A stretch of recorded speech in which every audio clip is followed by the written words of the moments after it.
Want to, guys, give it a share, say hello. Tonight's topic is it's about my journey and what got me to where I am today, and I guess why I love to help people, the real deep reason why I want to. So I'm going to go a little bit deeper soon. I'm going to give you a bit of an overview as to from start to finish, to go deep. So I'll give you a bit of an overview of my life, I guess, and you'll understand at the end why I needed to do that. So I'm not just blabbering on. This is not like a it's not supposed to be an emotion. Yeah, I don't know, but you'll see. I'll give you a bit of an overview, and then we'll talk about exactly why I love to help people. Yeah, very nervous about this one, but I'm gonna give it a crack anyway, so bear with me. So I'll start from the start, guys. So basically, from birth. So today I contacted my mum and my dad, and I just said, I said, describe me, my personality traits, or whatever, however you want to explain it. Describe me in one word. They've always told me this sort of stuff, but I just said I want one word to describe me and my traits, I guess, as I entered the world, as when I was born. My mum described me as very placid. When I came into the world, I wasn't crying. I was very relaxed, very happy sort of baby. But she said I did soon turn into a tornado very quickly, which is, I guess the Gemini in me. But my dad described me as curious, and I have, I'm very aware. So when I came out, he just said I was very much looking around, just like what's going on, who's here, who's these people, these voices. And I guess, so I guess I still am. So my dad told me once, a long time ago, he said, when babies are born, he believes the traits that they sort of come out with, they stick with them for life. And I do believe that now that I've had a son, I see that. And, being around friends that have had children and family and stuff, I do understand and I do believe it. As I am still very curious of my surroundings, I'm still very aware. So I'm one of those people that when I go out to dinner or whatever, I know exactly who's where. I know exactly what they're doing, who's doing what, and how many people. Like, I'm just one of those people very, very aware and very curious as to what's going on around me. Always have been, always will be, I guess. It's not a paranoid thing. It's just, I'm just very curious, and I read people's body language very well, I think. I read energy very well and situations. And I think this is what's helped me be very successful in my journey as a personal trainer. If you jump on, guys, just say hello. But and my mum described me as placid, which I am still very placid. I love to absolutely veg. Yes, I am go, go, go. Yes, I struggle to find that balance sometimes, but I do really, really love to just absolutely be placid and be relaxed and just veg out. The time that I'm at peace most and just most content is in a little bit of sunshine, whether it's the beach or the park, wherever it might be, with my loved ones, and a bit of reggae music. That's me. If I could do that, I could literally do that all day, every day for the rest of my life and be the happiest man alive. So I'm very simple, very placid, yes. But again, yes, very much a tornado. I do tend to go, go, go and bite off more than I can chew a lot of the time, but I do chew like crazy and get it done. But anyway, I'll keep moving. So yes, I was very lucky. I was born into a very loving family. I was very, very lucky. This is not like I wasn't, I'm not saying I was like poor me or anything like that. I was very lucky, always had loving family around me. Was always at cousins, Christmas at cousins' house, weekly catch-ups, going to nonnas, going to nanas. Always had lots of friends and family around us at all times. So I was very, very lucky there. Always had a roof over our head, clothes on our back, everything. Was very active as a child, always into sports, always outdoors, was with the cousins on skateboards or push bikes all day, every day, pretty much playing sports, playgrounds, skate parks. Depending on the cousin was decided, I guess, what mischief I got up to. So if it was with one of my older cousins, it'd be like, for instance, just a bit of who I am. So we would, Foodland, you take the trolleys back, you get $1 back then. So we go collect trolleys, collect a few bucks and go and buy some roast potatoes from Foodland at Torrensville. And on the way out, we'd pocket a couple of chocolate bars. That was our day set. So that's me in a nutshell as a kid with my older cousins, other cousins. But some days we'd be out till dinner time and my nonna would be like, what'd you have for lunch? Blah, blah, blah. And we just sort of, smile and laugh. But that's me as a child. So bottom line, we always had enough. We always had family around us. We were very, very lucky again. I'm not crying like, I wasn't like on the streets or anything like that. I was very, very lucky. We always had enough. I'm very thankful and very grateful for that. My mum basically raised us kids, me and my sisters. My dad did too, but he was very much a provider. Very old school relationship, you could say. And but they both did what they chose to do very well, I guess. Yeah, I lived various houses. I lived at my house at Plimpton when I went to primary school. Then we went to my nonna's. I lived there for a while, my nana's, and finally Henley Beach. A bit of an overview of my life here again. So my childhood was awesome.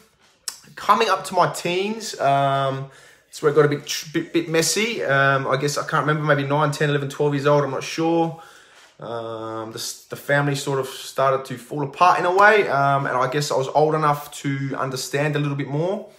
And yeah, I guess that's when all the emotions started to really make sense and kick in, and I was very confused and started to kick in all the negative sort of emotions. And yeah, I guess we did see quite a bit of stuff. I saw a lot of not very nice stuff as a child. Yeah, I guess it made me who I am today. It made me very tough, very strong. But yeah, I wouldn't change anything. But no one deserved to see some of the stuff we saw and heard. But moving on from there, you understand why I'm talking about this shortly, guys. But from there, high school started. Started off really well. Year 8, my grades were quite good. As the time went on, the terms, or by year 9 basically. So as the terms went on, my grades got a little bit less. By year 9, I was basically finished. You know, I was the kid that was smoking and drinking on the weekends and basically running amok. You know, there was no direction. I was very lost. You know, and I was always trying to fit in. Okay, so again, I'm giving you this overview. You're going to see at the end why. I was always trying to fit in as a teenager, especially. I didn't know who I was. Yeah, and it wasn't a good feeling. So, and I guess that's why I was always looking elsewhere, looking for different spots to fit in. I guess that's why I mix with a lot of different people. You could say very colourful crowds. Yeah, and that's basically my high school years. And then, you know, I started wagging all the time. I was never at school until, you know, my dad always used to sort of clip me around the ears or whatever you want to call it. But one day he actually grabbed my feet. I was laying in bed. He was telling me to get out of bed for school.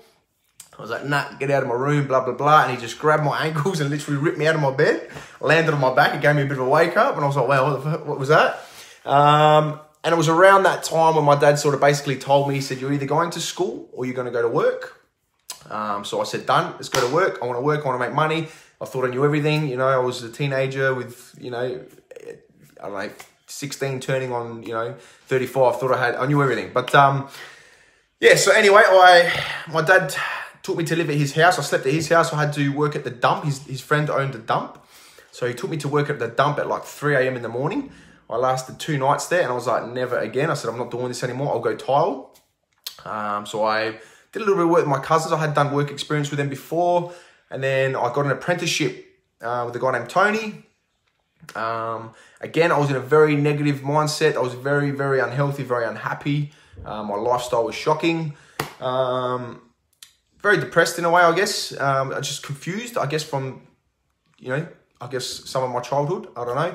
Just feeling a bit insecure. But started my apprenticeship. I think it was like 2 years in or something. I got sacked because I was such a run amok. I would, you know, I'd even wag trade school. I'd be late. I wouldn't rock up. My boss would call me and, you know, he'd be testing me because he'd be at the job I was supposed to be at. And he'd be like, hey, Joy, at the job? I said, yeah, it's going well. He goes, well, I'm here. Where are you? And I'd be at like Harbour Town with a girl or something like that. So I was just an absolute run amok. I take full responsibility for that now.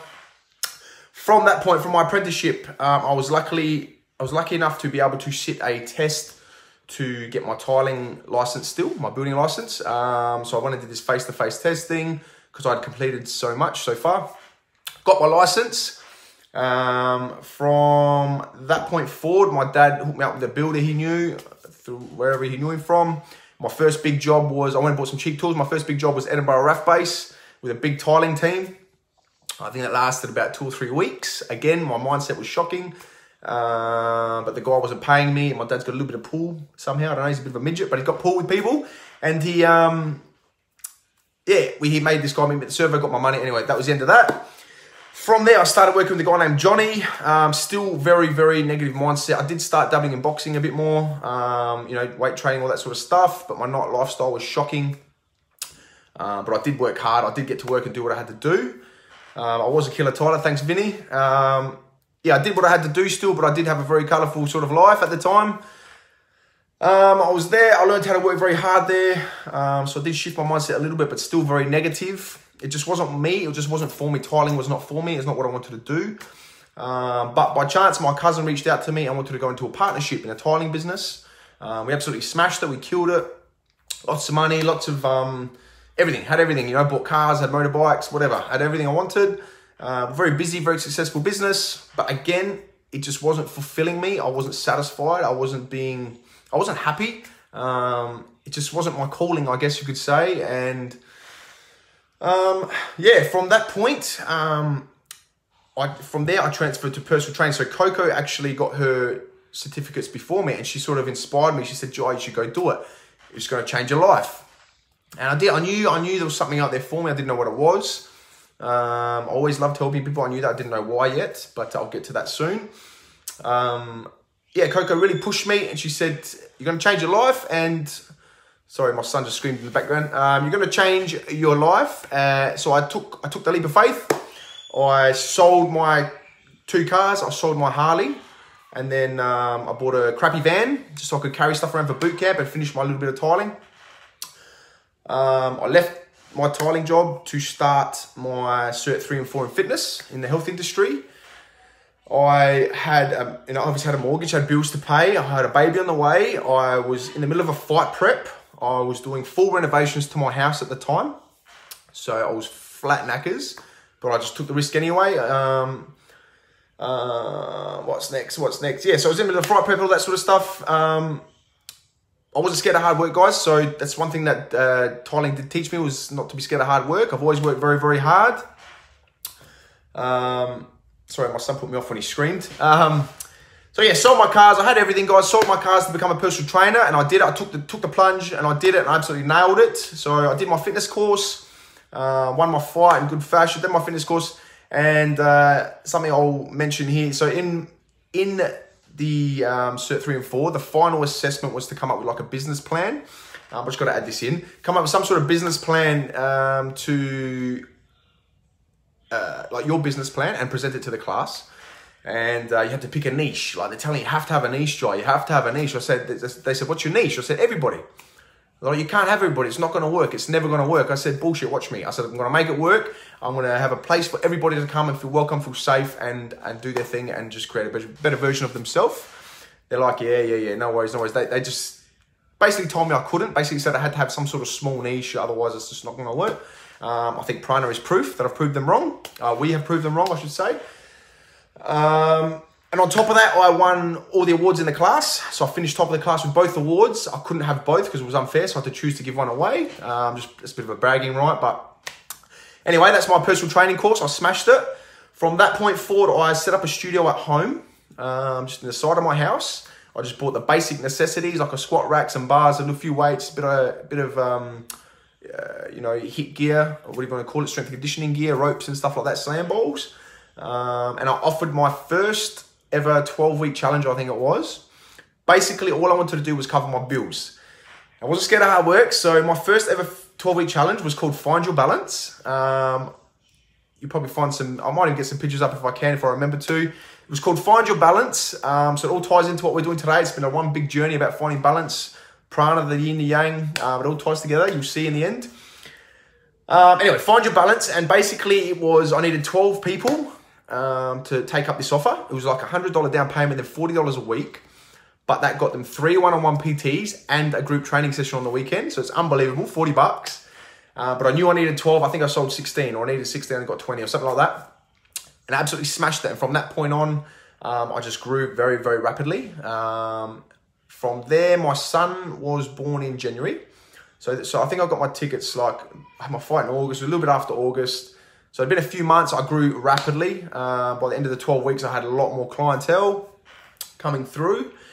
Everyone loved what I did, and I was good at what I did. I'm very proud to say I was very, very good at what I did, and you'll see why. I love to help people and why I'm good at it.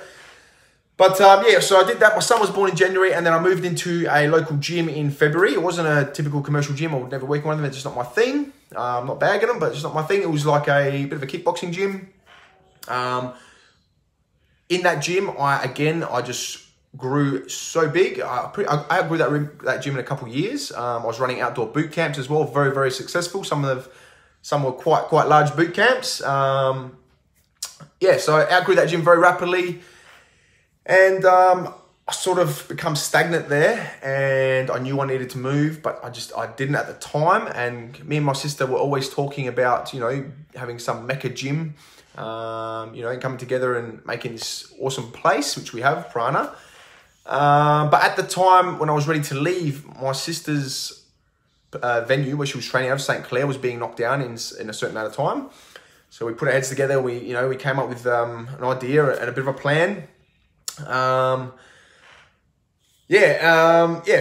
I moved to St. Clair. I left that gym. I moved to St. Clair. I did a bit of work out there. Kept doing my outdoor boot camps. And me and my sister were looking for a venue for Prana, which was just down the road from where we are now, the original spot, on Grange Road. We got messed around by the council for 8 weeks or 14 weeks or something like that. Anyway, we ended up missing out on this venue because the council just wasn't signing off on things, weren't getting back to us. And then, I mean, it was a blessing in disguise because we'd come out better anyway. We would have outgrown that place very, very quickly. But yeah, at that time, we were a bit like, shit, we had like 2 weeks left until we had to be out of St. Clair or something like that. And we had nowhere to go, and it was a bit like, fuck, what are we going to do? There was no way I was going back to tiling. So yeah, but luckily, I think my sister came across where we are now on Grange Road, and we managed to snag that very quickly. The council jumped in very quickly to help us because they messed us around the first time. And from there, sky's the limit, guys. But basically, even when we got our lease, we were supposed to have the warehouse by a certain date. I think it was June, July or something like that. And the warehouse was not ready till October. So we were running our full gym out of the yoga room at the time. So it's like 90 or 100 square meters. Had people inside, outside, but we had a great community, great gym, and we made it through, and we finally got into our warehouse in October. And I think it was October 1st or something like that. And we had a big open day and stuff. And that's basically, in a nutshell. We might get my sister on the camera one day with me to talk about exactly how we got there. But that's Prana in a nutshell. That's a journey to Prana. Now I want to talk a little bit about why I think I love to help people. Goes a little bit deeper. So again, bear with me. But yeah, I think I've done a lot of self-development over the last few years, and this is what's come through to me. Yeah, again, it's a little bit deeper. It is what it is. So basically, the way I found my outlet and how I knew. So remember, this is going back to when I was a tiler now. Okay, so taking us back to when I was working with Johnny as a tiler before I even had my own business partnership. And this is how I sort of found my outlet to help people, and the way I was going to help people through fitness and boxing and training and discipline. So basically, when I was, if you watch my other videos, wannabe fat wild gangster, I was training at the gym, buff, like eating like a pig. I was very unhealthy, very unhappy back then. I get a call from my girlfriend at the time, and she had been punched in the head by a guy at her work, and this guy punched like 3 or 4 women. He was a bit of a psychopath. Anyway, I went straight down to Target Fulham. I had a big fight with this guy at the front. Big punch on. Everyone was watching. It was a little bit embarrassing, a little bit full on, but I was sort of tunnel vision at that point. Went to the back of Target on the back oval, and people were watching us from Target, and cheering on and whatever. Anyway, the whole reason I'm telling this story is I had this fight with this guy, and as big as I was and as brutal as I was, whatever it might be, I could not finish this fight. I could not knock this guy. I could not put him down. And I won by the end of it, but cops come and arrested him anyway, let me go, which was good. But my whole point here is I was super unfit. I realized I needed to learn how to fight. I needed to get fit. I needed to get healthy because it just was not good enough being a big fat brute. So then I met a guy, Dion, and I started training kickboxing with Dion. He humbled me from the moment I walked into our session. So basically, I said I wanted to fight. I wanted to learn kickboxing, I'm a tough guy. I put the gloves on with him. He literally beat me up for, I can't remember how long. It didn't last very long at all though. Black eye, I think. Nose was a bit sore. Legs were sore. Body was battered and bruised. But he humbled me from that point onwards. And from that point onwards, I knew through health and fitness, through discipline, through training, I was going to be able to, that was going to be my outlet. I knew people needed to be a part of this. I knew people needed to realize this too. So that's where I got my outlet. Okay, that's the whole point of that story. I didn't want to just brag about it, but that's the whole point of the story, and that was where I found my outlet on, and basically how I was going to help people. Again, this is going back along when I was a tiler. Okay, remember.